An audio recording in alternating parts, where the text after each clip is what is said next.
आपका हमारे चैनल धार्मिक ज्ञान में स्वागत है। हमारे नए वीडियो देखने के लिए सब्सक्राइब बटन और बेल आइकॉन पर क्लिक करें। आज मैं आपको अपरा एकादशी की व्रत कथा सुनाने जा रही हूँ। एक बार युधिष्ठिर ने भगवान श्री कृष्ण से कहा कि हे भगवान, ज्येष्ठ कृष्ण एकादशी का क्या नाम है तथा इसका महात्म्य क्या है? कृपा करके आप मुझे बताइए। तब भगवान श्री कृष्ण ने कहा, हे राजन, यह एकादशी अचला तथा अपरा दो नामों से जानी जाती है। पुराणों के अनुसार ज्येष्ठ कृष्ण पक्ष की एकादशी अपरा एकादशी है, क्योंकि यह अपार धन देने वाली है। जो मनुष्य इस व्रत को करते हैं वे संसार में प्रसिद्ध हो जाते हैं। इस दिन भगवान त्रिविक्रम की पूजा की जाती है। अपरा एकादशी के व्रत के प्रभाव से ब्रह्म हत्या, भूत योनि, दूसरे की निंदा आदि के सब पाप नष्ट हो जाते हैं। इस व्रत के करने से पर स्त्री गमन, झूठी गवाही देना, झूठ बोलना, झूठे शास्त्र पढ़ना या बनाना, झूठा ज्योतिषी बनना तथा झूठा वैद्य बनना आदि सब पाप नष्ट हो जाते हैं। जो क्षत्रिय युद्ध से भाग जाएं वे नरकगामी होते हैं, परंतु अपरा एकादशी का व्रत करने से वे भी स्वर्ग को प्राप्त होते हैं। जो शिष्य गुरु से शिक्षा ग्रहण करते हैं फिर उसकी निंदा करते हैं वे अवश्य नरक में पड़ते हैं, मगर अपरा एकादशी का व्रत करने से वे भी इस पाप से मुक्त हो जाते हैं। जो फल तीनों पुष्कर में कार्तिक पूर्णिमा को स्नान करने से या गंगा तट पर पितरों को पिंडदान करने से प्राप्त होता है, वही अपरा एकादशी का व्रत करने से प्राप्त होता है।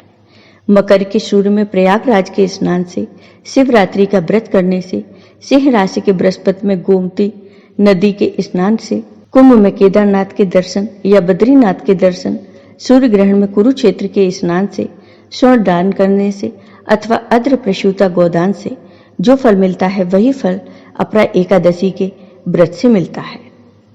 यह व्रत पाप रूपी वृक्ष को काटने के लिए कुल्हाड़ी है, पाप रूपी ईंधन को जलाने के लिए अग्नि, पाप रूपी अंधकार को मिटाने के लिए सूर्य के समान, मृगों को मारने के लिए सिंह के समान। अतः मनुष्य को पापों से डरते हुए इस व्रत को अवश्य करना चाहिए। अपरा एकादशी का व्रत तथा भगवान का पूजन करने से मनुष्य सब पापों से छुटकारा पाकर विष्णु लोक में चला जाता है। अब मैं आपको इसकी एक कथा सुनाता हूँ। प्राचीन काल में महीध्वज नामक एक धर्मात्मा राजा थे। उनका एक छोटा भाई वज्रध्वज बड़ा ही क्रूर, अधर्मी तथा अन्यायी था। वह अपने बड़े भाई से ईर्ष्या करता था। उस पापी ने एक दिन रात्रि में अपने बड़े भाई की हत्या करके उसकी देह को एक जंगली पीपल के नीचे गाड़ दिया। इस अकाल मृत्यु से राजा प्रेतात्मा के रूप में उसी पीपल पर रहने लगा और अनेक उत्पात करने लगा। आने जाने वाले लोगों को परेशान करने लगा। एक दिन अचानक धौम्य नामक ऋषि उधर से गुजरे। उन्होंने प्रेत को देखा और तपोबल से उसके अतीत को जान लिया। अपने तपोबल से प्रेत उत्पात का कारण समझा। ऋषि ने प्रसन्न होकर उस प्रेत को पीपल के पेड़ से उतारा तथा परलोक विद्या का उपदेश दिया। दयालु ऋषि ने राजा की प्रेत योनि से मुक्ति के लिए स्वयं ही अपरा एकादशी का व्रत किया और उसे अगत्य से छुड़ाने को उसका पुण्य प्रेत को अर्पित कर दिया। इस पुण्य के प्रभाव से राजा की प्रेत योनि से मुक्ति हो गई।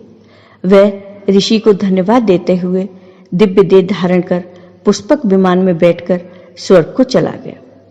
तो हे राजन, यह अपरा एकादशी की कथा मैंने लोकहित के लिए कही है। अपरा एकादशी की पूजा विधि। अपरा एकादशी का व्रत करने वालों को सुबह जल्दी उठना चाहिए तथा स्नान आदि करना चाहिए। इसके बाद व्रत का संकल्प लें, फिर पूजा अर्चना आरंभ करें। भगवान विष्णु को पीले वस्त्र अर्पित करें, फूल माला से उनका श्रृंगार करें। इसके बाद फल मिष्ठान का भोग लगाएं, फिर विष्णु सहस्त्र नाम का पाठ करें। इसके बाद शाम के समय फिर से भगवान विष्णु की पूजा और आरती करें। इसे पढ़ने अथवा सुनने से मनुष्य सब पापों से छूट जाता है। अपरा एकादशी का महत्व। इस दिन भगवान विष्णु की पूजा की जाती है और व्रत रखा जाता है। अपरा एकादशी व्रत से आरोग्य प्राप्त होता है। इस व्रत से विशेष फल की प्राप्ति होती है।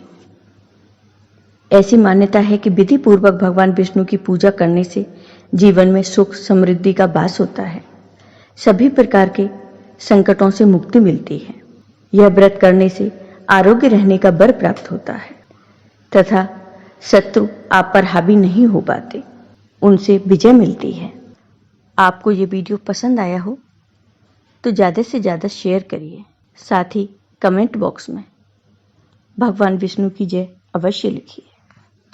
धन्यवाद।